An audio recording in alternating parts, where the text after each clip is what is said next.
What's up, everybody? Welcome back to the Martian and Ozzy podcast. This week, we're going to be talking about the UFC 291 card going down this weekend from Salt Lake City, Utah, headlined by the rematch between Dustin Poirier versus Justin Gaethje, a rematch of one of the best fights ever in MMA. So, really looking forward to this one, and just good overall, top to bottom pay-per-view card. So, looking forward to breaking down these fights. I'm joined by my man, as always, Ozzy. How we doing this week, my man? Hola, mi amigos. Doing great. We're still in July. July honestly feels like it's been a very long month. And the great thing about July as well, there's 31 days, if anybody forgot. And this is gonna be the second back-to-back pay-per-view that's fucking sweet. That's awesome. I love this fight card between Spence and Crawford and a few fights on this card. I got four personal main events for the week. And that's not even including the Rising card either, the Bellator Rising card. Although I haven't picked my main event for that one yet. But yeah, last week was a little bit of a dud, although a few things did come out, our way. Overall, it was just kind of like a disappointing fight card. I think we were right there with like, hey, if this one pick comes through, I think I would have finished up, nicely.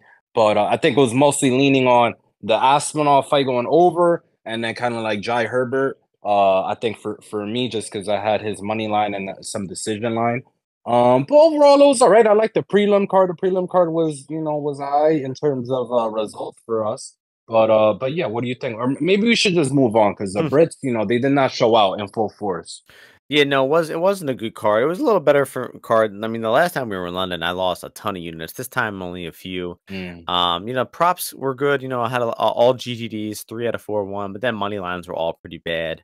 You know, not really. Best bet on the card. What would you say? Best bet on the card? Would you say between Stoliarenko, Murphy, or what's his name, Mick Parkin? Who would you say between those three? Probably Parkin, because like that was Parkin, 15 minutes to just like he looked like minus ass whooping. Yeah. I did end up getting on him at plus 130. FanDuel was holding like plus 135, 140. So I got on that, and then I think I ended up closing like 115, I think, on most books. It's good. Yeah, he dominated Bella. But those other guys you mentioned too, they were all good bets. Yeah, just not a great week of money line reads for me there.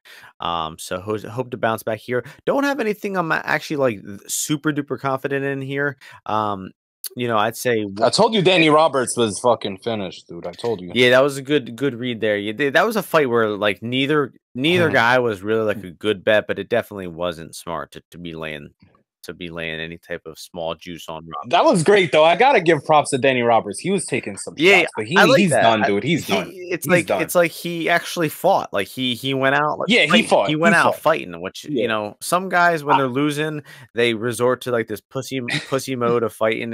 He was like, "Oh, I'm losing. I'm just gonna start swinging." Yeah, dude. Honestly, and I for a second I thought that person was just gonna get tired, wailing on him. And then, like, Danny Roberts didn't knock him out, but then Danny Roberts, he's done though, dude. They should not give him any more fights. Yeah, I mean, give him Cage Warriors fight, Yeah, I mean, props to him. Now he does the Sean. He should head up Killcliff, England. Let's go. Get it out there. Killcliff, England. Get it going, Danny Roberts. I don't know if he'd be too qualified to be teaching, but let the fighters decide, Martian. You're not in that fraternity. Two fighters that are in that fraternity are the first two women in the first fight of the night in the prelims. I believe only women's fight on the card. Yeah, hell yeah. Getting it out of the way. First fight of the night. Yes. Miranda Maverick taking on Priscilla-Cachoeira. Odds for this one have Maverick minus 280, Cachoeira plus 240. Something Ozzy said before this card is like, what's up with all the Brazilians on this card? We got like 7 Brazilians on this card. Maybe they were like originally going to fight or put this card in Brazil, and then they couldn't find a main event, and they took a bribe and put it in Salt Lake City. Who knows? I feel like the Poirier versus Gaethje in front of a Brazilian crowd would be pretty cool. But in this first fight, I mean, who really cares? I mean, I guess I mean, Maverick is horrible. We saw that in her last fight. Jasmine dominated her, but Cachoeira is at the possibility where, she could just be instantly taken down and look horrible off her back. But, on the feet, make no mistake, guys, on the feet, Miranda's going to be scared. she's going to be a little terrified of Cachoeira coming at her on the feet. As she should be. No doubt, no doubt. I forget what her nickname is. Zombie Girl. Oh, makes perfect sense. Love that. And it should be the Elbow Queen too, because the way she bodied Lipski in her last fight, man, she should just steal that nickname. So honestly, you got to be cheering for Cachoeira here. The only bet I could see you making is like Maverick sub, but the odds on that aren't even that good. So I don't see anything here. Just hope Zombie Girl pulls off the upset. Any angles for you here? Interesting. Yeah, about the Brazilians here, you know what I think it is? I think there's like some Brazilian contingency because I remember Paulo Costa, in his fight, he was like, after his fight, he was doing like interviews. He's saying like how the Brazilians loved him and all this shit like that, like, or the crowd. So I guess they like Brazilians over there. I don't know. But anyway, getting into this fight, yeah, Miranda, that was a super bad look for her in her last fight. Obviously, much different here. You got a girl who is looking to strike. If they doing, go into any grappling, she's gonna be looking to do damage, not really offensively grapple or hold her down. I don't know what the under is here, but I think that would be the only thing of interest that I would like, just because thinking, something similar to like Shevchenko, if what's her name, if Miranda gets on top. But otherwise than that, I mean, just don't lay that Miranda Maverick juice. Like women's MMA juice has been pretty bad, I think, recently, if I'm not mistaken. But as always, it's always bad. We just talk ourselves into it every fucking time, or everybody does it. So I'm not saying me or anybody else. But yeah, let's go on to the second fight. Yeah, under 2.5 minus 120 there, but I don't even think that's good. No. Next one is a bit of a weird fight. Uros Medic moving up to 170 here, taking on Matt Semelsberger. Normally a lightweight Medic, but taking this fight very short notice. Minus 200 for Semelsberger, Medic plus 170. Any thoughts here? Intriguing fight just solely for me, and the fact that if I'm looking at Matthew Semelsberger's career, pretty well built up. If I have to say so myself, he's kind of gotten a nice diet of fights, as in he's been very active overall. He's fought a nice array of talent levels and styles, right? So he's fought like guys like Jason Witt, who are grapplers or wrestlers, Chaos William, who is like a brawler, boxer, durable guy, a bum. Mixed in there, AJ Fletcher, who was trying to take him down, and now he's been fighting some experienced guys, like Morono and Matthews, and then that last fight, which was awesome fight against Wells, which I mean, it showed. I mean, I don't think it's that much of a downgrade or bad omen or a bad precursor for Matthew Semelsberger in the scope of the general division. Obviously when he goes against guys that know how to grapple and are Northeast shootbox certified and black belts, he's gonna have a problem. But when he's not, he's probably gonna be able to not find his way on his back. Now I kind of like him here in this fight against Medic, just because all the experience he does have. The fact that Medic grappling, I really haven't. Although I think jiu-jitsu, I think this fight, these guys could cancel out in the grappling. So my problem is that Medic, his hand game is not that great, I feel, in terms of defending punches and taking them. So I do feel this fight could be a little bit close in early on, just because Medic does come out with some good energy, throws down some good shots down the middle, keeps distance. I don't know who has the reach advantage here, but Medic does fight long. But I do feel Matthew Semelsberger is the rightful favorite, unless Medic has been doing some real, I don't know, different stuff at Black House, which I don't know, it's a weird fight. It's maybe a little volatile just because the weight difference. But Medic is a big 155er, so it's honestly not that surprising to me that he's moving up a division. But outside of Matthew Semelsberger for sure. Yeah, this is a tough fight, because I don't think Medic is that, disadvantaged by the weight here, because, he is moving up 15 pounds in weight, but he's a huge lightweight, and I don't think he'll be too undersized. They're the same height, 4-inch reach for Semelsberger. But I think that, the southpaw, just the speed of Medic should give Matthew some troubles here, though. A little bit of in the rumor mill going around that Medic isn't quite at 100% for this fight. Might be coming in compromised, which I think you could see reflected in the line movement. I think he was plus 150 early in the week, and then all of a sudden he shot up to almost 200. And, definitely, like Ozzy said, rightful favorite for Semelsberger. -150, I think, would be correct. Because I don't think either guy is going to be wrestling here. We have seen Semelsberger on top a little bit throughout his career, but I don't think that he's going to be hitting takedowns as a game plan here. He definitely prefers to strike. And this guy has power in his hands, man. I mean, he's got fucking 6 knockdowns in his past 3 fights.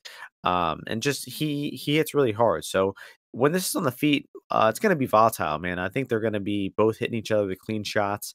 And I do think that the southpaw, the speed of Medic should give Semelsberger some problems. So even if there is some speculation about Medic being injured, I think 170 is probably still good enough for a small bet.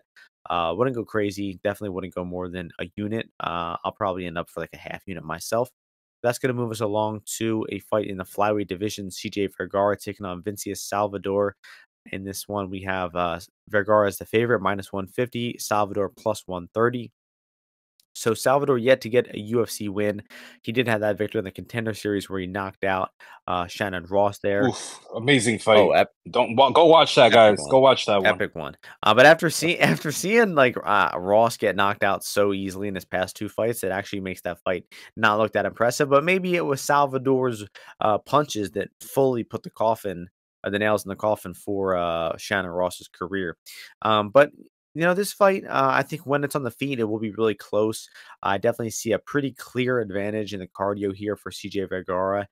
He's likely the better grappler here as well. So I definitely think that, this line, I'd say CJ may be a slight favorite just on cardio because this guy he can take a ton of damage and keep fighting. He's come back in a lot of his fights, and that is worth a lot, especially a flyweight. But I think when it's on the feet, it's going to be really competitive, maybe even an advantage for Salvador. I think he's probably the harder hitter out of the two. But Vergara is hard to put away, so I bet Salvador early in the week. Not in love with it.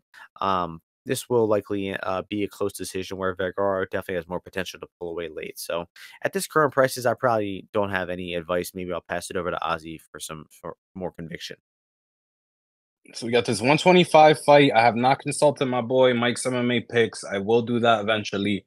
But I do have a pick on this fight. I did make a wager, or I will be making a wager on CJ Vergara to win this fight. Now, the reason I like CJ Vergara, the guy, like you said, hard to put away, amazing cardio, crazy Mexican. Obviously, people remember the Daniel Lacerda thing when he gets clipped. I forget what hand he got hit with.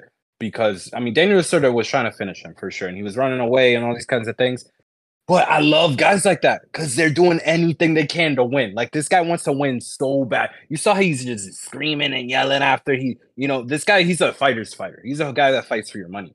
But now, matchup-wise, he's fighting this guy, Salvador, who, southpaw, fought my boy Victor Altamirano.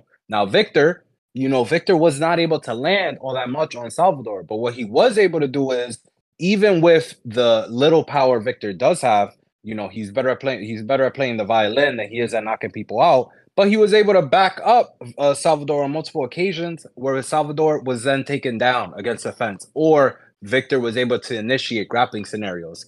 But Victor's not the fastest guy. I do feel that CJ, once he does get going, he does throw good shots overall.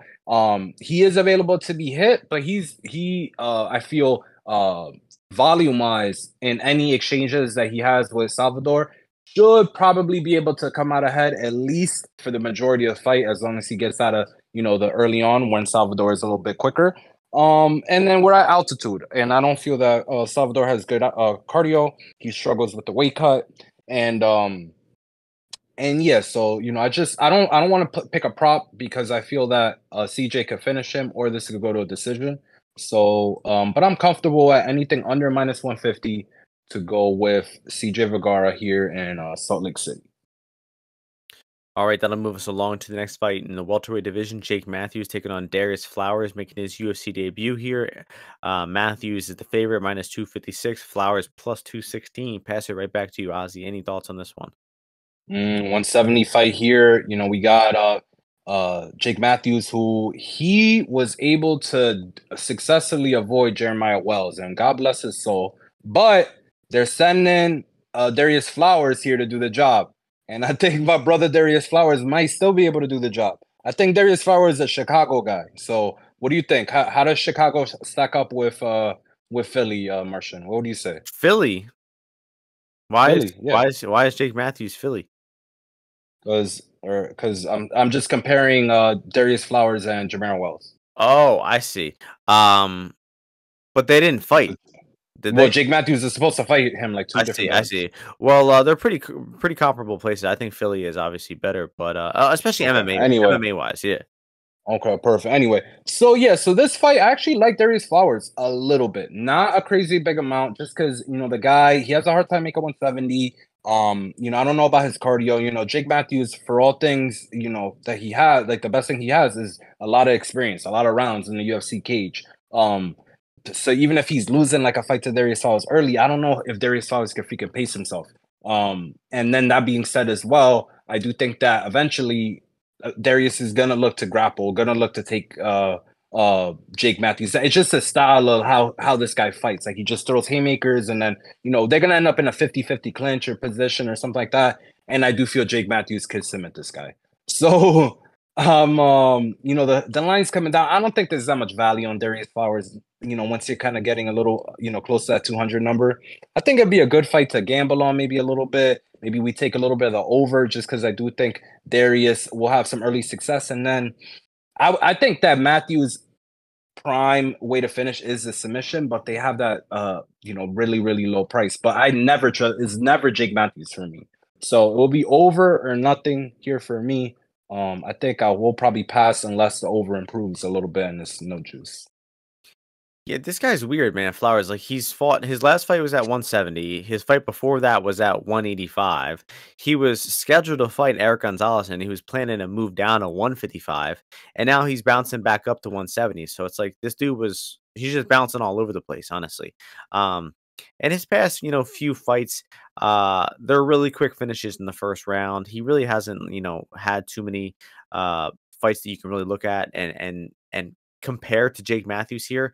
It probably will be the toughest fight of his career, and the odds kind of reflect that. But I mean, it's never Matthews at minus 250, like Ozzy was saying. I mean, the guy is notoriously unreliable and kind of underperforms at times. And then it's the fights like where you think he's actually outmatched is the ones where he actually does good and tends to win. So, no interest at all in betting Matthews for me. Flowers, maybe I'll look into him a little bit more, but I don't think I see anything too enticing in this one. But this just does kind of feel like a fight that Matthews will lose. Like this guy just always, underperforms in spots like this. So moving along to the premier division in the UFC, the middleweight division, Roman Kopylov taking on Claudio-Ribeiro. And in this one, we have Kopylov as the favorite, minus 200, Ribeiro plus 170. Um, Kopylov is getting better, man. I mean, this guy came into the UFC years and years ago and got choked out by Carl Roberson. And, I thought he was a complete bum and, profited against him against Dikirko. But then in recent fights, I've been realizing this guy is actually better than he is. Oh, I actually took a bath on Dikirko versus him as well. That was a big loss. Against Kopylov. Oh, yeah, Alessio. I was like even. Yeah, it was like even odds. Yeah, yeah, yeah. I had Kopylov. You did. I remember. That was a good discussion. Anyway, I also had the GTD there. That was a rough one. Yeah, big I did as well. I did too. Big loss on that one.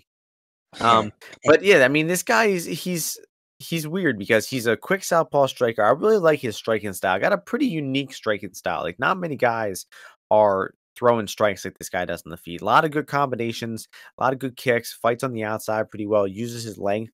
And I just think he's getting a lot better as a fighter.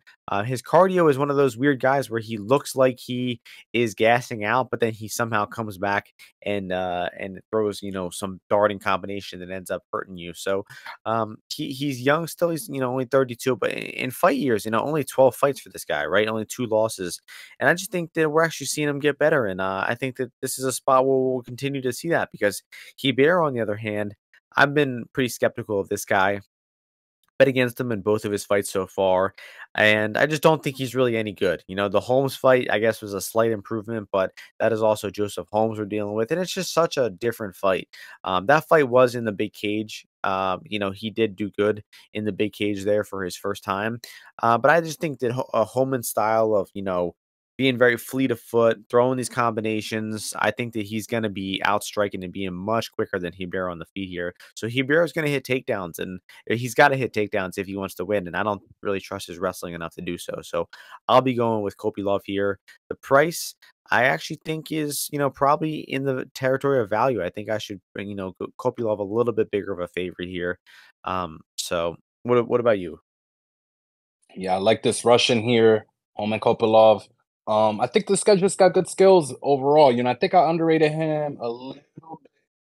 I think his last fight a little bit. I just didn't really think against Puna. I just didn't think he was just gonna kind of like come out in the. I mean, he whipped Puna's ass, fucking pillar to post, and I think he's gonna do the same here because the guy's a southpaw striker, but he's very very smart. Stays in a really really good stance the whole time. Is very defensively responsible. And Claudio Ribeiro, what he loves is he just loves being able to slug in there with you. And the fact is that he's actually not even that powerful if you just stay disciplined. Because the way that you get knocked out is like that guy on the Contender Series, a fucking idiot. When you're just hooking with, like, you guys, if you're just hooking with each other, any dude could fucking knock you out. But Roman is much more jab oriented, has some good kicks. And I even think, honestly, you're speaking about the takedowns, but I think submission grappling wise, I think he's actually probably better than Claudio, in my opinion, especially in the longevity of a fight. And I just think he's got more weapons, uses them better, and is going to be at a nice advantage here, starting from round one. And then I think he'll be able to carry it, and it'll only compound as the fight goes. So this is the guy that I'm definitely looking to. This line came down, but anything under I'm trying to get these 200s. I played a little 200, but I'm looking to pick up some more a little bit lower. Just because I just don't think that Claudio is a very consistent guy over 15 minutes, and I feel that Roman is a tough guy to finish. Look at the Riot fight. This guy's tough. Yeah, got his ass whooped in the second round, 10-8, and then came back and won the third round. Man. He fought. I think he has like 1 or 2 5-round fights too on the Russian scene. This dude's tough. He's good. And we're talking about the line coming in. As I was talking about his cardio, like if Ribeiro was looking like good early on in this fight, and Kopylov's doing that thing where he looks tired, look for a live bet on Kopylov here because this guy, multiple fights in a row now, he's been looking tired early on, and then he comes back and actually does really well late in the fight. So that'll move us along to the Derek Lewis fight, the heavyweight fight. Derek Lewis taking on Marcos Rogerio de Lima. De Lima is the big favorite here, minus 239. Lewis plus 204. Absolutely massive steam on De Lima. I remember this line came out like a month or two ago, and I thought, yeah, Lima minus 115, minus 125. That's probably good. I mean, Lewis seems pretty done. They've gotten out of hand with this line. I tell you that. Minus 240 now for De Lima. Your turn to start this one off, Ozzy. Got my birthday buddy here, Marcos Rogerio. I'm a big fan of his. Obviously, last fight, I was super torn. They have my boy Waldo against him. And, my boy Waldo, bro, for being like a few years into his MMA career, I feel my boy Waldo, that was a valiant effort. And I look forward to Waldo versus, especially in that third round, I look forward to Waldo versus Yair Rozenstruik. I think that fight needs to happen. But here, I mean, there's not... Yeah, it'd be awesome. Not that much to say other than people forget, bro, that my birthday buddy, Marcos Rogerio, he's a little bit of a quitter sometimes, dude. So, I think he's going to knock Derek Lewis out. Don't get me wrong. I think one of them is going to get knocked out. But what I was just talking about with you here, where if you're down to be swinging in the pocket, who knows? But Marcos Rogerio, the thing is, he has 3 different dimensions. He could leg kick the fuck out of Derek Lewis. He could throw the hands and probably be quicker and more accurate and, just throwing a better flurry than Derek Lewis. Or he could probably go to the takedown. So it's 3 avenues that, he has a pretty solid advantage. But you never know, dude. I would never want to lose against Derek Lewis at Juice. So I'm good, dude. This fight, is this still in the prelims? Right, we're still in the prelims. They put him on the prelims. Okay, what is there one more fight? Who's the last fight in the prelims? Giles-Bonfim. Oh, Giles-Bonfim. Okay, so yeah, so I'm good, but yeah, I'm gonna pick my birthday twin. Yeah, Gemini's up. Let's go. logically speaking, Dilima has way more ways to win, and it seems like he's the more active and surging fighter right now. Lewis definitely not so much. His last fight against Spivak just getting dragged But down over and yeah. over. What were you gonna say? Yeah, like Lima, the thing is though, Lima, like I don't know, dude. I don't honestly I just think it's like a feigned confidence that people have after seeing him fight Blagoy, fucking Ben Rothwell, Arlovsky, like Waldo's got like fucking 6 fights, dude. You know what I mean? Like, yeah. Yeah. I feel like Derek Lewis is a different level athlete, but I don't want to bet on Derek Lewis, bro. It's well, Derek Lewis, yeah, I mean, The way he was getting taken down in that fight, Spivak was like trapping his wrist, and then he was dragging him down, and then Lewis was just falling like face first into the mat. And then yo, but you saw that Derek Lewis said that he kind of wanted to cancel that fight as well. You saw that? yeah. That he said that he was feeling bad or He whatever. just He was looked, feeling sick or some he shit. just looked like he doesn't even really want to be in there in his past few fights. So, I mean, that alone, it probably makes the price pretty accurate here. But where it's at, man, you can't. There's no way you could be considering laying this juice on the Lima. It's Lewis or pass. It's Lewis KO or pass. That's enough about that shit, man. Last fight on the prelims. This is a good one. We got Trevin Giles taking on Gaethje-Bonfim. Odds for this one have Bonfim minus 312. Officer Giles plus 262. Two LFA veterans here. Giles way back in the day, LFA. Actually, no, he didn't even. It was RFA back then. That's how far That's when he peaked. That's when Giles peaked, bro. right. No, Giles peaked when he beat Roman Dolidze. No. Giles peaked when he retired from he quit his job as a cop. No, he's still a police officer. I follow him on Instagram actually for some reason. Yeah, still Officer Giles. He got real lucky in his last fight, winning that one against Parsons. Thought he deserved Fuck that one. God damn, that just pissed me off remembering that. Fuck. But Bonfim, I know I'm a little skeptical of the guy just because he's a typical contender series type of guy where all of his wins are quick finishes. Lot of bad fighters on his record too. I mean, if you look up until like his 10th fight, he was fighting guys with losing records, 1-0 records. I mean, he had really, really soft matchmaking. He's really only had 4 real fights in his career. 2 in the LFA, 1 on the contenders, 1 in the UFC. But both the wins in the UFC and contenders, Trey Waters, Murnil Aziz, those were, impressive victories, both pretty quick subs. Waters is, a horrible grappler on the mat. But he got them done early. It's just when you're talking about a fighter who's an early finisher, there's always going to be that question of what does it look like if he can't get that early finish. And Giles is not an early finisher. He's completely the opposite. He's a total decision fighter. Doesn't have a great record in decisions.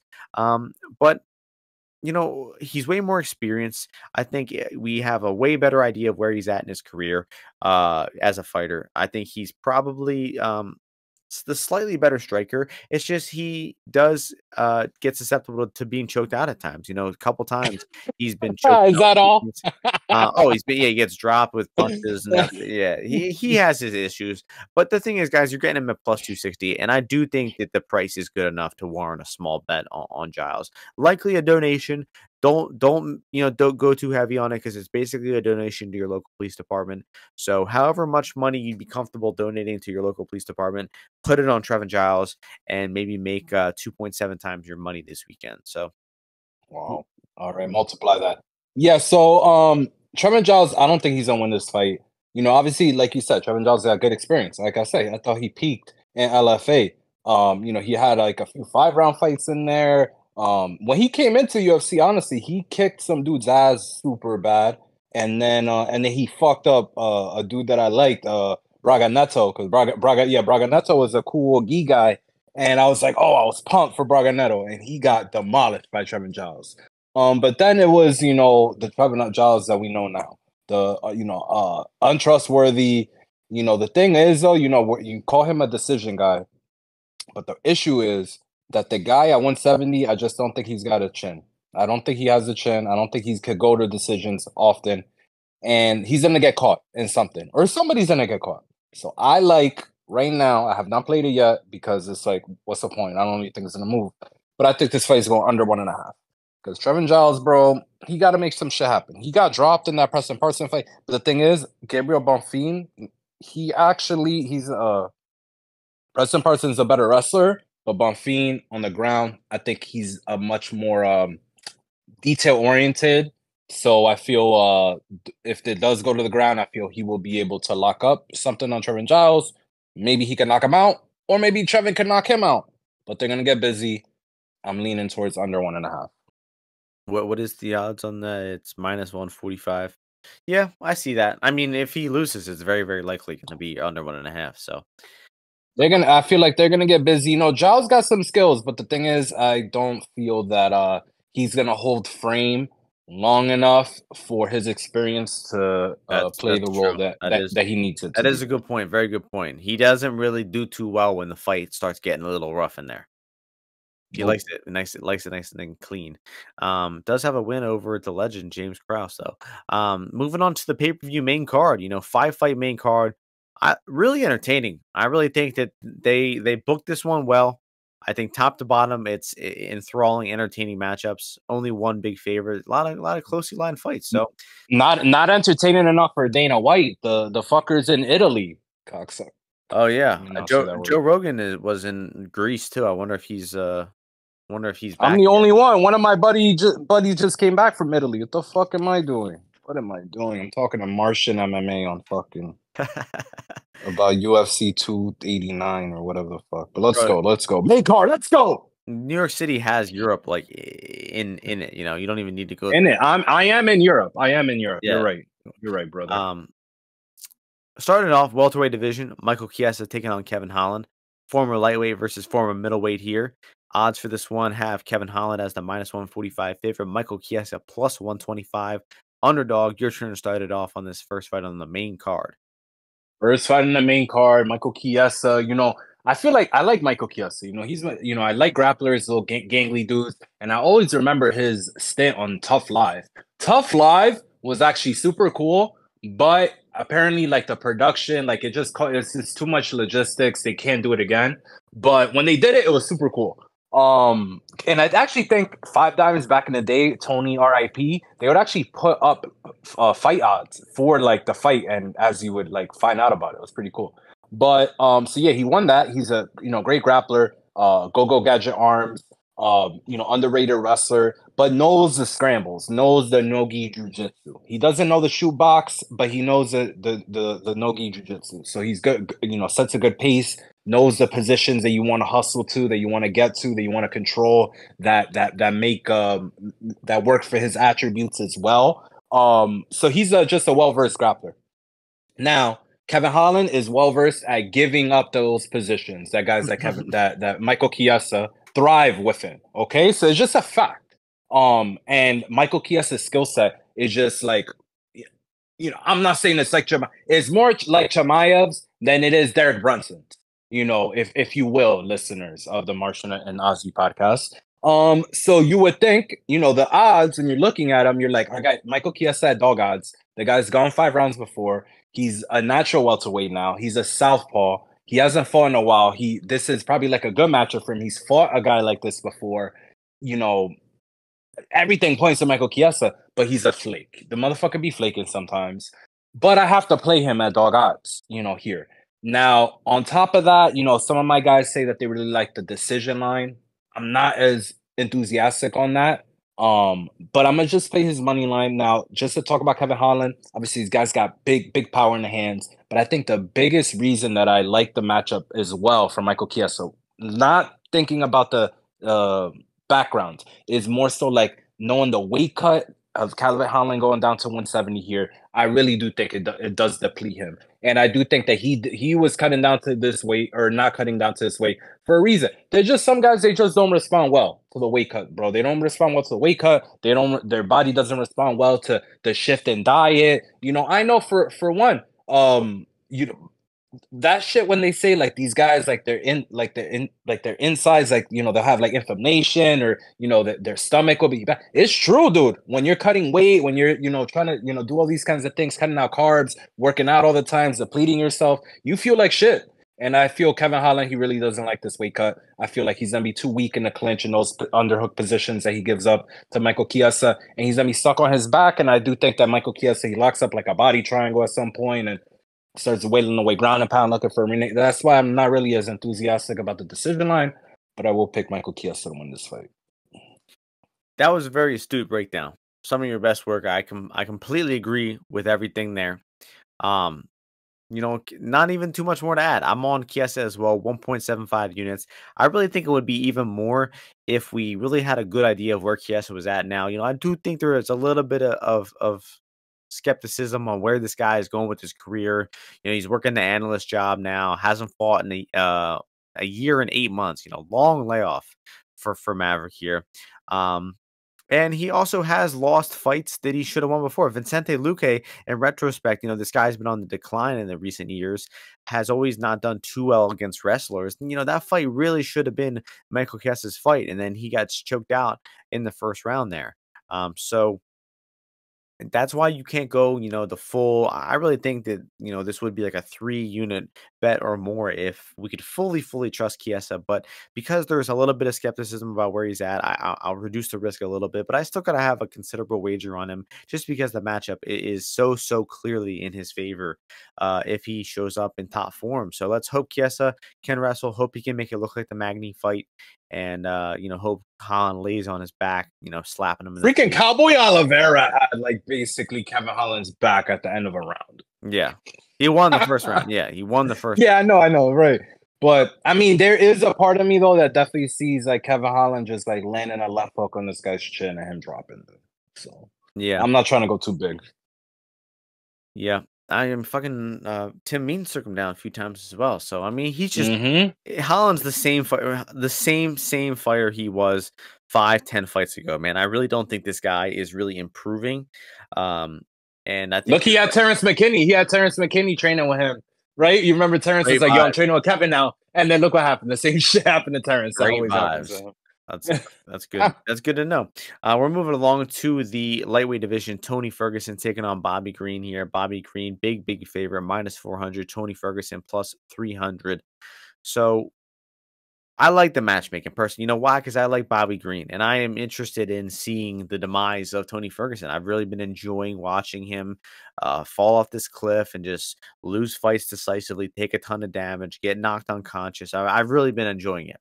And, you know, the UFC hates Tony Ferguson. I've been saying this for multiple fights now, but, like, if he lost that fight to Gaethje, and they're thinking, like, okay, you know, he's on a huge win streak, 12 fights in a row, didn't get a title shot. Let's give him a bounce back. Nope, they give him to Oliveira. It gets destroyed by Oliveira. They give him to Dariush. It's like every time he gets dominated in one of these fights, they keep giving him just as difficult opponents. So it seems like they remember they were trying to give him Li Jingliang for his first fight at 170. Like they want Tony Ferguson injured, and they're getting it. And you know, this matchup isn't the worst one, but still, man, I think Bobby Green is gonna, you know, play pinball with Tony Ferguson's head here, man. I just think that the speed difference, Tony Ferguson can't really seem to get his head off the center line anymore. Bobby Green's hands are still extremely fast. They come from those low angles, and I just think that this fight is gonna be Bobby Green boxing the ears off of Ferguson. It might be a knockout. I'll probably, you know, what are the odds on knockout versus decision here? Because they have KO for Green +150. It's not great, man, but man, I really think that he's going to be eating an insane amount of punches here. I mean, look at what Nate Diaz was landing on. Nate Diaz was absolutely clowning him, and Bobby's way faster than him. So I mean, this is going to be target practice for Bobby Green. Some people, maybe myself included, got a really good Bobby Green line way back in the day on DraftKings. Where it's at now, the line is probably accurate, 80% for Bobby Green here. I really don't think Tony could win a fight against almost anybody in the lightweight division at this point. No, that's not true. But you know, hopefully Tony, you know, after his, you know, hiatus right here, he's done something, took some drugs, you know, done some surgeries. I don't know what this motherfucker does. But yeah, against Nate, that was bad, dude. I had Nate pretty big there. I even had some of the inside the distance, but just Tony looked. It's just when you see, it's like nerves getting cut off because it's like how he's used to moving his body, like it just doesn't all connect as fluid anymore. So he's doing the same kind of movements, but they look so labored. Have you seen the So video of him? Like, you know how he used to do that knee slide when he was getting introduced? mhm, Like mhm, 5 years mhm. ago, he's like gliding Yes, back and forth, and then now right. he literally can't do it. Like his knees. I tried not to avoid some of that because I'm getting up there in age as well, but I'm not washed yet. But yeah, I'm trying to stay nimble too. So let's go, Tony. But yeah, the thing with Tony is like, yeah, he's never been a guy who avoids shots very well. He looks to usually parry punches. But obviously when your reaction time slows and your hand speed and stuff like that, that becomes detrimental to your health most more than likely. And then he's never really been a control takedown guy, whether it be as in like control, right? Get it, like work your way into a clinch, control against the fence, like how like Sean Brady and Pat Sabatini do, and then they'll fucking take you down and then whatever. Or even if he got like a takedown in the middle of the cage, like holding the guy down. So yes, I think he's gonna lose. He's gonna get his face boxed off. And it's gonna be too sweaty. I don't even want to be on this over or goes distance because I don't want Tony to be getting his ass whooped and me rooting for him to just stay in there. So I don't want that to happen on my conscience. I want to save my good juju for the next few fights and the Crawford Spence fight. So I'll save my goodwill, my good luck, and my my good deeds with God and the MMA gods, and we'll move on to this next fight. I wouldn't knock anyone for taking Green KO because, like, I really feel like the entire fight, it's probably going to look like promising that it could happen. Plus 180 on FanDuel, so that's a good bet to gamble on. Next fight is a banger in the welterweight division. Stephen Wonderboy Thompson taking on Michel Pereira. Odds for this one have Wonderboy minus 145, Pereira plus 125. Popular underdog all week. Pereira's getting bet. What do you think about this line movement here? What do you think about this matchup? Oh, and this is the next fight. That's the Pereira fight. Okay, or excuse me. We're talking about Michelle Pereira. First Pereira. Sorry. Yeah, my bad. My bad. Yeah, cool fight here. I don't know what Michelle Pereira has been doing. It's been a while since he fought. He fought that Santiago fight, which I thought Santiago won. What do you think? Who you thought won? He against Pereira. I didn't rewatch it, but Okay. yeah, I I don't. think Sorry. Santiago won. Anyway, I think Santiago won. But either way, so he hasn't fought in a while.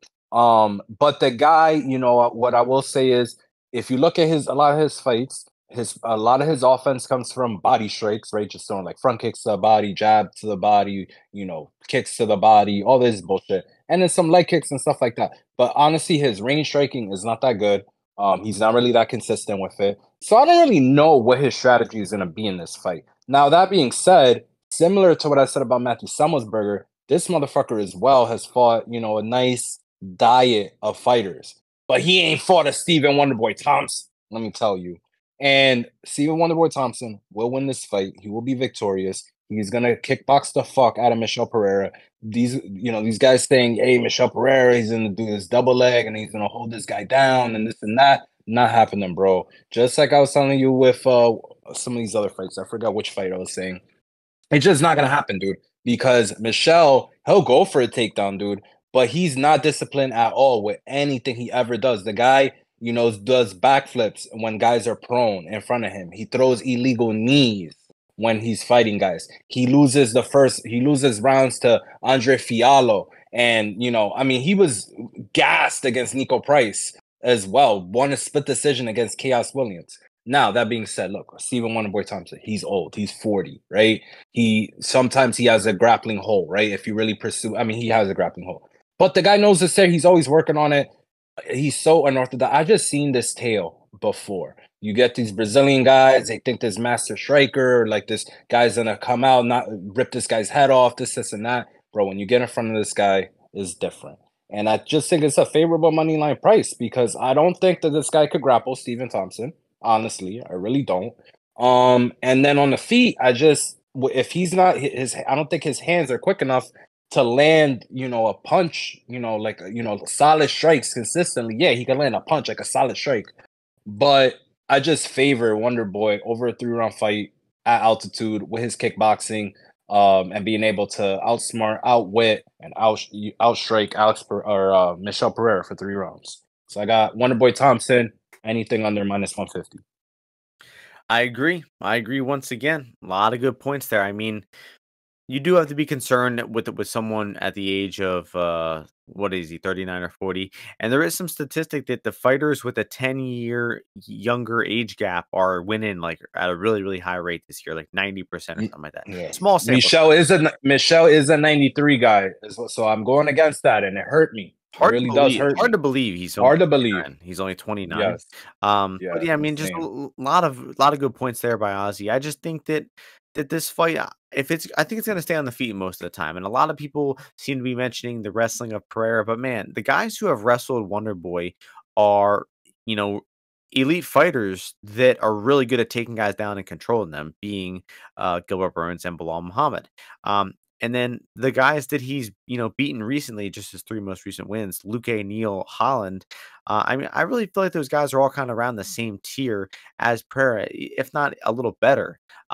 Certainly Neal and Luke are better strikers than Pereira. And I don't know, man. I just don't think that Pereira has a lot of consistent tools. Ozzy mentioned this. That was a good point. Is like what is this guy? Does this guy throw a lot of jabs? Does he throw consistent combinations? No, he kind of just throws a bunch of just janky strikes at different times. And it lands. He's opportunistic. He knows how to win fights, but I just think this is a big step up for him here. I don't trust him to hit takedowns here. I think he will keep the fight on the feet, and I just think that Wonder Boy is going to be the much more layered and diverse striker here, even at the age of 40. We just saw Wonder Boy go through a tough round one versus Holland. He ate some shit there. He looked like he was hurt at times. And then in round two, he got right to work and started beating him up. And then I remember one of the best live lines ever. Like Wonder Boy was in complete control of the fight, taking over, and he was plus 180 in between the second and third round there. And then Wonder Boy just whooped his ass in the third and fourth round and stopped him there. So I know you got to be concerned about a 40-year-old fighter here, but I mean, I think Wonder Boy, just got past a pretty, respectable win just about 6 or 7 months ago. So I like that for his chances here. I agree with Ozzy that he is the value side at this current price. I think anything under minus, 170 is good. So I will likely end up on Wonder Boy here. Hopefully he can get the job done. That's going to move us to the co-main event. Light heavyweight division, not a title fight, but it sure damn feels like it because Jamal Hill's allegedly vacating his belt. I don't know why this one it wasn't for the vacant belt. Maybe there's some strings that are not fully into place here. But we got the former champ Jan Blachowicz taking on the other former champ Alex Pereira, moving up to light heavyweight here. Odds of this one a dead pick 'em. And man, what a matchup here. I think that this is a really, really good fight, man. Just a fight where you could talk about it for an hour beforehand because both guys have a real clear path to victory. Both guys have weaknesses that the other is susceptible to. And you can make a good case for either guy here at Pick'em odds. To me, I think, there's a better argument for Jan Blachowicz, but I still get this feeling that it's still like Alex's time, and this guy's going to pull off something spectacular in there. But that's just because Alex, he just has like an aura about him. He's just a cool fucking guy to root for. He is 36 years old. He is moving up in weight here. He's definitely fighting the much more MMA fighter, the more natural 205er, although there won't be that much of a size discrepancy here, and the much better grappler. So the way I'm seeing the fight, I'm looking at it is if the fight is on the feet here, it's definitely going to favor Alex Pereira. It's going to favor him by a good margin, but not by some I think gigantic gulf. I don't think Jan will be completely out of his depth at any point. This guy's been fighting at light heavyweight for a long time. He's fought a lot of scary strikers throughout his time. He's lost to some of them, and he actually has beaten a good amount of them as well. So, the guy's a good boxer. He checks leg kicks well. I think he is, a solid overall striker. So I don't think he's going to be completely out of his depth here. But if the fight gets to the floor, I think the story is a little different. I think that Alex Pereira's MMA grappling just isn't up to par. And, he was a middleweight, he was a light heavyweight. I don't fault him too much because you don't really have to work on your grappling too much. I mean, the guy is such a good striker and he has a good understanding of footwork, a little bit of an understanding of takedown defense. But when it comes to actually being put on his back and getting up from there, I don't think the guy has much of an idea at all what to do. So if Blachowicz comes in with a wrestling heavy game plan and is able to hit takedowns here, I think he has a much easier path to covering a favorite price tag than Alex does because I really think one takedown here, and I could see Pereira going to guard, going to full guard, getting half guard. Blachowicz is laying on top of him, maybe stalling a bit at some times. And if he's aggressive, man, he might be able to just slice through his guard and get the dominant positions on Alex here. So I think that at Pick'em, logically speaking, I think Blachowicz is the side, but I also don't want to invest in this fight. I don't want to be betting against Alex Pereira. This guy does have the touch of death, incredible boxing and power on the feet. He is moving up in weight here. Definitely has more left in the tank for his overall career. Blachowicz definitely at the tail end of his career. So it's hard to make an investment in the fight. A bet I do see on the fight that I do like, though. I am sort of thinking that goes the distance is value, but I'm thinking the no scorecards bet for Alex Pereira here, because like I was just saying about the different dynamics of the fight, if the fight is going Jan's way, let's say he's getting takedowns here, I don't think the sub is going to look super, imminent. I think that he has a good chance of just laying on top, winning rounds via decision. But if the fight's going Alex's way, if he's winning the fight, keeping it standing and landing strikes, then he is much more likely to look for the finish and to hit the finish. So when the no scorecards is at a damn near pick'em on DraftKings, -120 for Alex Pereira, no scorecards, I think that's a good bet here.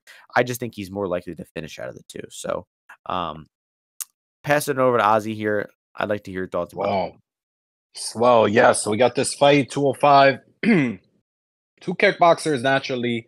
And I mean, I'm just hearing how Jan is going to do this, that, and the third in grappling to this Brazilian guy who, let me remind you, Martian trains in the Northeast. And it's just not happening, bro. Jan Blachowicz has gotten soundly out-grappled in his last 3 fights. That's how he's lost. He's gone 1-1-1, okay? He gassed bad in his last fight. Only success he had was kicking this motherfucker Ankalaev's, calves and his ankles and shit.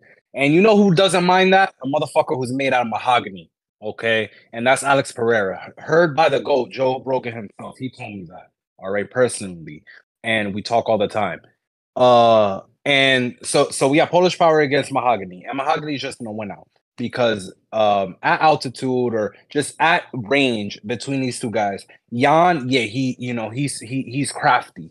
He does these shifting strikes where he throws his little leg kicks after. But you know who that shit ain't gonna work on, bro? Alex fucking Pereira. Because Alex Pereira is not thinking about taking him down like Ankalaev is. Alex Pereira is not thinking about his championship pay or Ali Abdelaziz, getting his contract like Ankalaev is doing, or what the fuck? Who's the dictator that Ankalaev works for, Martian? That your boy always writes about? Kadyrov. He's not thinking about what Kadyrov thinks about the fight. None of that shit, dude. He's thinking about knocking Jan Blachowicz's head off.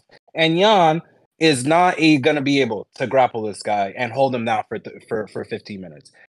Alex Pereira is different from Izzy. Izzy just he kind of played guard. Alex Pereira doesn't have guard. He doesn't play guard. He's going to be getting up. He's going to try to get up at least. And the thing is, he's not going to be at a physicality disadvantage like Israel Adesanya was. He's been thinking about moving up to this weight class, and I think he was like, hey, Jan, he doesn't think Jan is a good wrestler or grappler at all, because he's not.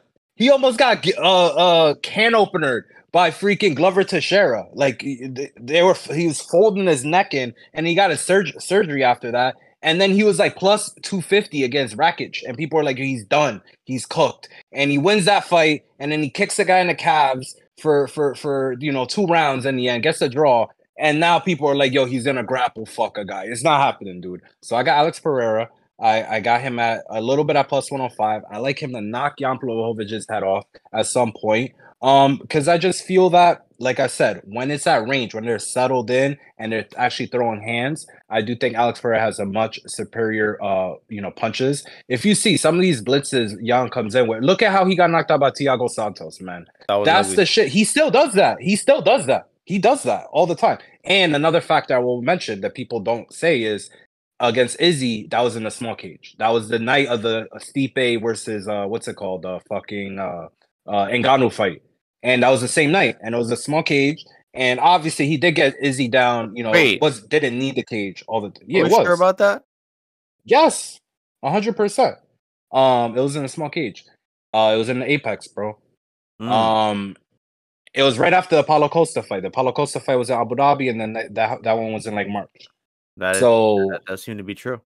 It is all true. So yeah, that's what I think is going to happen. I don't think that he's going to be able to really corner Alex Pereira, pressure. How is Jan getting these take? Dude, Alex Pereira might take Jan down. How about that?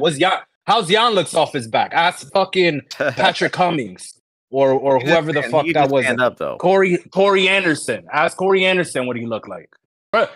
Alex took Izzy down. Why can't he take Jan down? But then people are like, yo, what's Jan gonna do? People are like, oh, Jan took down Izzy. Yeah, look, this is MMA math people play that they don't even grapple, dude. They're like, Jan took down Izzy. Izzy took down Alex. Jan could take them both down. Jan's both of their dads. So let's fucking see. Let's see. Interesting. This is a good fight to concoct a same game parlay on. Honestly, I like. It's like Jan to get a takedown. Jan one plus takedown. Alex, significant strikes. And Alex knockout. Well, no, you could just take like for instance, you could do Jan to get a takedown in round 1 plus Jan money line, and that gets you to plus 220. Like I don't think he's winning the fight unless he's getting a takedown in round 1. But this is the thing. When has he ever shot a takedown in round 1? Not it's recently. The same thing as the Sean Strickland fight, dude. You're telling me no. Here's the thing, You're telling me no, but it's yes, dude. You're relying on this guy who's famed for legendary Polish power to grapple fuck the guy coming up a division. He's gonna just tuck his dick in his balls right in his little and be like, you know what, Alex? I can't strike with you at all. I'm gonna take you down. You're the smaller guy. Well, don't you think that he understands the matchup a little bit and he's like, yo, I'm fighting a kickboxer. Maybe I should wrestle this fight. Do you think Sean Strickland? Jan's a smart, but Sean Strickland's not a smart guy. Jan Blachowicz is a smart guy, very rational guy. You would say you like Jan overall though, like as like a bro. Who gives a fuck? No one cares about that shit, bro. Like you said, Martin, we're here for hard hitting betting analysis. Is Jan okay? Here you like? Here you go. Wait, no. Is Jan Blachowicz a smart guy? Bro, I don't know. I don't see his Wonderlic. I mean, his Wonderlic. No, I need you to say yes or no. Is he a smart guy? I have no idea. The answer is subjective. Yes. He's very subjective. I remember maybe by Pennsylvania. Maybe by Pennsylvania. I remember you saying anybody who's bilingual is a smart person. I think you said something along those lines. Well, then you're an idiot. Yeah. So how about that? That's fine. I'll be fine with being an idiot if Jan Blachowicz. If Jan Blachowicz gets his flowers. You know who's not Alex Pereira is not bilingual. He doesn't speak like any English. So that's worth considering. Main event time. This fight is technically for the bad motherfucker title, but honestly, that seems pretty stupid that they're doing that. The baddest motherfucker title, not the bad motherfucker title. The baddest. Oh, my fault. Yeah, even though right. Dustin Poirier, Justin Gaethje, rematch of one of the greatest fights ever. Just an absolute slobber knocker back in the day in Arizona in 2018. Boys beat the shit out of each other for 17 minutes or something like that before Gaethje fell over in the 4th round, got finished. Finally rematching. Amazing fight. Dustin Poirier is the favorite at -145. Justin Gaethje plus 125 dog. Your turn to start this one off first. Let's hear your thoughts. Main event, 155 action. We got these guys here. Obviously, I would say 2 UFC Hall of Famers coming up on deck. Obviously, Justin Gaethje, I would say I'd have to rank him top 3 my favorite fighters ever. Remember, his fights, going back. But, into this fight, obviously, we both know both guys' skills. But I'm morally obligated to pick Justin Gaethje, and we're trying to fulfill the prophecy. The prophecy right now the new prophecy is knock out Dustin Poirier in the 2nd round, fight Conor McGregor in like April for the BMF, and then knock out Arman Tsarukyan, who by then will have the title in September of 2024, and then retire. So that's the new prophecy. We had the road bump with Oliveira. But here, coming against Dustin, Dustin's good, man. But Dustin's just so opportunistic. And you know what Justin Gaethje has worked on? Minimizing the opportunities for these guys to hit him. And, the thing with Dustin, I don't think Dustin's going to be overwhelming with speed. So I think Justin's going to be able to find his opportunities with his jab, which has been improving, and then setting up that leg kick as well. Obviously, he's got to kick to both sides. He's got to go to the body. But I do think this fight is probably going to be a little more elongated just because both guys have been showing to me like their guards, like they've been good. Like Justin's been much better with his defense, keeping his hands up, rolling with shots. both body strikes and head strikes. And Dustin's always been really, really good at that. So I do think the steam on the over 2.5 is warranted. I do think we're gonna see even though both guys are saying, hey, blah blah blah, like crazy violence, this and that. I think there's gonna be a lot of violence, but I do feel that there's gonna be a little bit, tiny bit of feeling out with a few jabs and a few leg kicks and stuff like that. And we're gonna establish, who's gonna be winning in certain ranges. I'm not betting it over 2.5. Don't get me wrong. This is not a fight that I want an over in. Um, but I'm gonna have a money line ticket on Justin Gaethje. I just think his power is gonna eventually start winning out. I think he's able to attack Dustin in a number of different ways. But I'm interested to see how Dustin uses his kicks. He has become a more of a kicker in a few like the fights against McGregor, and a few other fights he had. I think after Jim Miller, another Northeast shoeboxer, destroyed his leg with that calf kick. He's like, yeah, I'm gonna do that to somebody back. But yeah, I think it's gonna be a barn burner, slobber knocker. I really hope Dustin Poirier doesn't win, even though I do like him. It's not that much analysis, I think, in the fight. I just think Justin Gaethje in the fight behind the jab, mix up the targets, and then be able to counter and just knock out Dustin Poirier. Yeah, I'm thinking along the same lines. We're aligning a lot this week. But I do agree. I do agree with a lot of that there. Everybody saw the first fight and how crazy it was. I mean, back and forth war there. Everyone is expecting this to be a back and forth war. And then one guy, you're getting that, plus 125. You're getting the plus money on him instead of laying juice. And in my opinion, right away, that seems good to me. No matter who would be plus 125 in this fight, I would be taking him. If Dustin Poirier would be 125, I would like him. JG is plus 125. I like him in this spot. Because at the end of the day, these guys are just going to beat the living shit out of each other. And I don't think that, either guy is going to be looking like a big favorite at any time. I would be pretty surprised in like the live lines if any guy was like more than like minus 200 for any long stretch of time. I think it's just going to be back and forth crazy shit. Poirier in his recent fights, he has been gutting some of them out, but I think even his most recent fight against Chandler, man, very, very flawed performance in that one. I mean, round one, he was getting hit early and often. Then he came back and wore Chandler out in that round. Round two, he got taken down and spent almost the entire round on his back. Round three, he was getting taken down again. Chandler goes for a stupid move, ends up on bottom, gets his back taken, and gets choked out. So he was very opportunistic, like Ozzy said, but that win was very, very flawed. And just the shit that Chandler did in round one there. I mean, he was just being really aggressive, pressuring him, throwing hands, and he was landing because uh, Poirier just relies on his durability. He's never had, amazing defense. He's just been incredibly durable. Obviously, that will start to, fade away at some point. And the guy is 34. He's been in an insane amount of wars, been in the UFC 10 years straight, just going to absolute wars with every single fighter that he's fought. So, you do have to be concerned that the miles, the durability miles could be, waning off here. On the other hand, with Gaethje, we just saw him fight Fiziev. We just saw him take some hellacious shots in the first round and two of that fight. And then he came out being the much fresher fighter. I mean, guys, he was getting his body kicked so hard in those first two rounds. And then he was still the fresher fighter in the third round. To me, that just shows incredible resilience, durability, cardio, ability to maneuver and work through a fight. And even though I did score that fight rounds 1 and 2 for Fiziev, Gaethje, did everything he needed to do to make that fight close enough for him to steal it on the scorecards.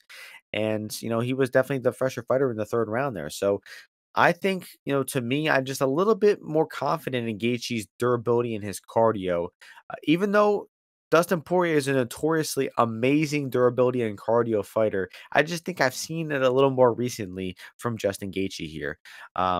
Gaethje has altered his fighting style a good amount since their first fight. He doesn't have that same reckless aggression type of style, but I think I'm really excited to see what this new, measured version of Gaethje can do against Poirier in this fight. I'm just really, really looking forward to it. I do have Justin Gaethje winning the fight, but it's definitely a winnable fight for either guy. I think it should be a pick'em, man. When this line first got announced, I'm pretty sure it was pick'em, 50-50 fight to me, and you're getting 25 cents on the dog side for Justin Gaethje. That's enough for me to make him a bet in this fight. Do agree with Ozzy. I think it will probably hit the middle to late rounds. It's gonna start getting sweaty. But Ozzy, I mean, we like betting overs that are sweaty. This one might be a good recipe for that. But it's at -140, man. I would be like to get plus money on that 2.5 because it's going to be a crazy 2.5 rounds. So, very good fight card. I'm looking forward to this one thoroughly from top to bottom. And that's going to bring us to the everyone's favorite segment, the segment sweeping the podcast nation, the Fuck, Marry, Kill segment. I have my 3 lines for you ready to rock and roll. I hope you have 3 for me. Who do you want us to start? You start this week. You give me yours. Okay, I'm gonna give you yours, and there are 3 I specifically tailor-made these for you, Ozzy. I knew Wow. this is gonna be a tough decision. Okay, Mm. the first line, Stephen Wonderboy Thompson -145. Second line, Alex Poatan Pereira -110. Last one, Justin the Highlight Gaethje +125. 3 money lines. Which one are we doing? And what was the first one again? Wonderboy. Wonderboy, Poatan, and Gaethje. Damn. Those are my 3. So I'm gonna fuck. Damn, that's tough, bro. Damn. I'm gonna fuck Wonderboy, bro. I'm fucking Wonderboy. Nice. All right, I'm fucking the nicest motherfucker out here. And I want that on my kill list. I want that on my I want that on my mantle. So I got him. I'm gonna marry. Oof, this is hard, man. Damn, money line wise, I'm gonna marry Justin Gaethje, and then unfortunately I gotta kill my boy Poatan because I just can't kill my boy. I can't kill my. If you told me Poatan KO, maybe I would just, for the value, I would go on the other side. All right, sounds good though. All right, so I'm gonna give you 3, Martian, right here. So first one for you is the over 1.5 in Lewis versus the Lima. Okay, plus let's go 158 on FanDuel. So we'll go that one. We'll go Chiesa money line plus 124, and we'll go with what's his girl's name? And we'll go with CJ Vergara. I was gonna give you Priscilla Cachoeira, but I was like, no, fuck that. All right. This one is easy for me. It really is. Because right off the bat, there's a kill in there, and that's the over 1.5 in Derek Lewis. You got to kill that right off the bat. Don't you hear? What's it? Starts round 2. What? You're the heavyweight over guy, bro. No, not in this spot. Not in this one. Not in this spot. I don't even know if our boy Marcus from New Jersey. I don't even know if he's going to be betting the starts round 2 on this one. Okay. Well, that's a valuable one. Then I wanted to make sure that was clear for everybody. Okay, that's the kill. That's the kill. The fuck. Okay.